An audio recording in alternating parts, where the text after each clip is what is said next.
morning, everyone. We will start the morning call.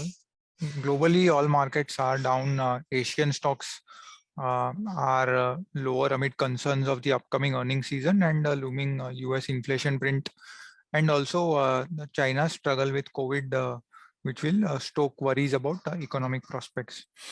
The US dollar rose the most in a month to rise to an over 2-year high, spurring the euro to close in a parity amid gas shortage and fears of economic recession. Yeah, even SGX Nifty is down around 0.7% this morning, and Treasuries extended gains, taking the US 10-year yield to 2.98%. Crude oil is down around 1%. I will hand over the call to the technical team. Yes, thank you, Jihan. Good morning, all of you. This is Swati. Today, looking towards the Asian markets, we believe our Nifty is likely to open with a gap down. So 16,100 level will act as a immediate support level for the Nifty. If it's break that level, then 16,000 levels can be retested once again. Whereas on a high side, 16,240 will act as an immediate resistance level. Any move above that level, we expect the bounce back rally to be continued towards 16,300, 16,370 levels.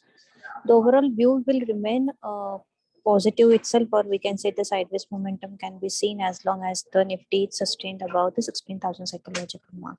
Coming towards the bank Nifty, for today intraday purpose, 35,150 will be the first support level. Below that level, 35,000 levels can be retested, and if as long as it maintains about 35,000 psychological level, positive momentums can be seen. But if it's not, then 34,800 levels can be tested on the downside. Whereas on high side, 35,730, 36,000 are the crucial resistance levels. Coming towards the Nifty Finance, 16,160 and 16,230 are the immediate resistance level. On the flip side, 16,000 and 15,930 are the crucial support level for the Nifty Finance. The overall view will remain a positive to cautious itself, as long as Nifty just trading within the tight range of 16,270 to 16,000 levels.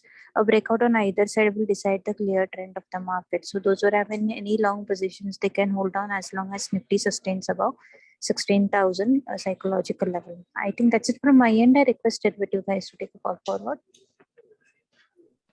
Yeah, thank you, Swati. See, on the derivative front, looking at the overall open interest has risen by 10% yesterday. With the market being at the same place, not a very good sign. PCR is the same, while a good sign is that India VIX continues to remain below the 20 level. So definitely a good sign here. So mixed, indications from all the indicators. So at this point of time, what we suggest is probably for a day or two, another range bound trading session can take shape.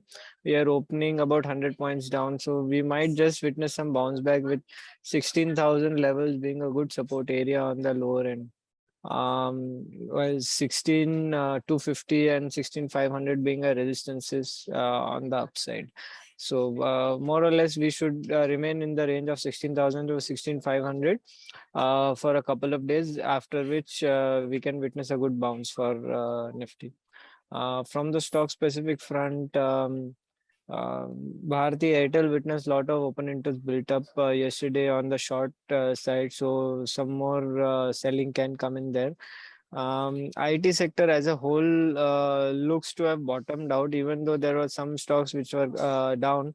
Looks like buying will come back into this sector, so look out for the same. Some good short covering action can come into the IT sector.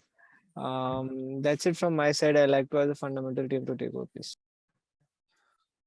Spandana Sphurti, the MFI company, declared its Q4 results yesterday. As there was some tussle between the outgoing MD and the private equity stakeholder Kedara, which is why the Q4 result was delayed. Result was disappointing on all fronts, on operational as well as asset quality side. The net NPA increased from 3% in December to 6% in March. Also, restructured book increased from 2% to 15% in March. We think company will continue to witness elevated credit cost even in FY23 owing to the higher net NPA and restructured book, as the top management was not active. That resulted in deterioration in the asset quality. However, after the current year, we feel audible. Yeah. Um, yeah. So we feel the current year will continue to witness elevated credit cost because of higher net NPA and restructured book of around 15%. So credit cost is likely to be much higher than what the management has guided at just around 2%. Which is why we feel that the stock, our view is negative in the near term. However, from a longer term perspective, there is a good chance that turnaround will happen in the next year, that is FY20. But that is far away. 5 Paisa Capital result was okay. The broking revenue declined by 8% quarter on quarter. We believe this will be the trend across most broking companies for client acquisition 0.6 lakhs in the last 3 quarters. We are neutral on 5 Paisa. Ahluwalia Contracts has secured a new order for construction of Amity campus in Bengaluru worth 150 crores. And total order inflow during FY23 for the company stood at 863 crores, which is healthy. So this is positive for Ahluwalia Contracts. Thank you. Good morning, everyone. HCL Tech is to post results today, and the revenue growth is Q on Q in CC term is expected to come in at 2.9%. EBIT margins is expected to come in at 17.9% versus QOQ of 18%. That is a marginal muted decline. The company last quarter had guided for a revenue growth in CC terms at 12 to 14% and EBIT margins at 18 to 20%. The key things to watch out for the result would be the guidance update and the outlook for the demand outlook for the future. Mindtree is to post results tomorrow. Revenue growth Q on Q in CC term is expected to come in at 4.3%. Margin is expected to decline and come in at 18.3% versus QOQ of 18.9%. Key things to watch out for the result would be the demand commentary and the outlook for the future.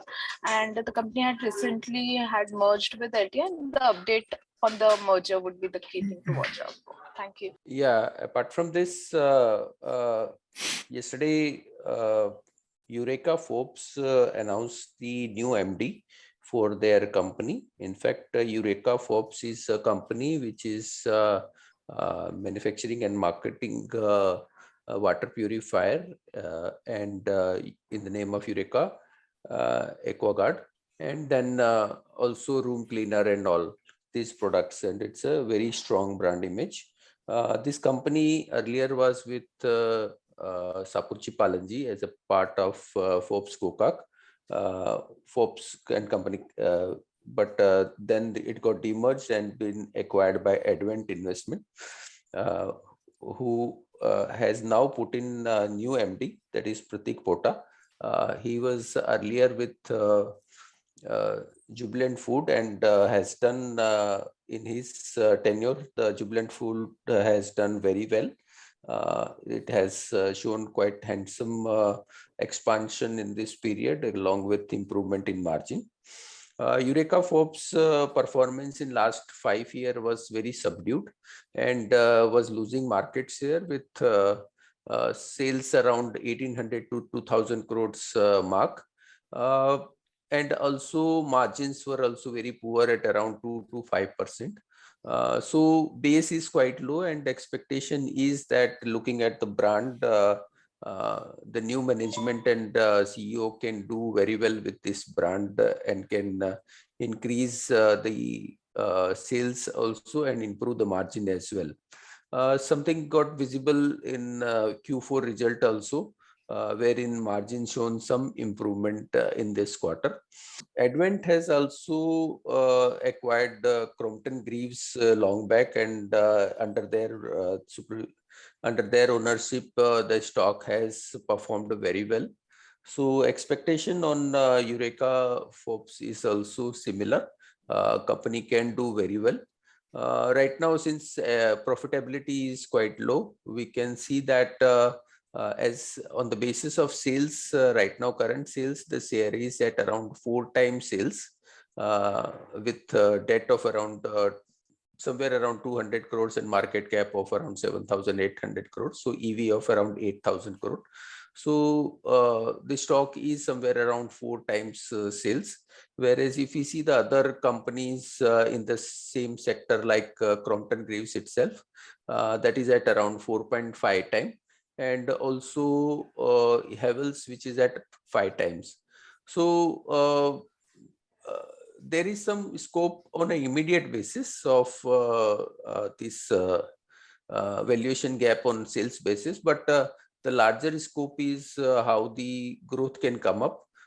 We feel that looking at their distribution channel, which is different from other, and they market directly to a very large base of customer, and that will help them to grow the business very well in the coming period.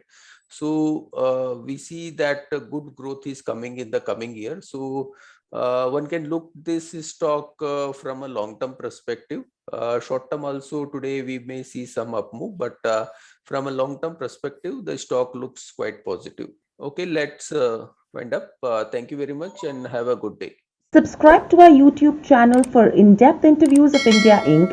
and press the bell icon so that you do not miss our updates.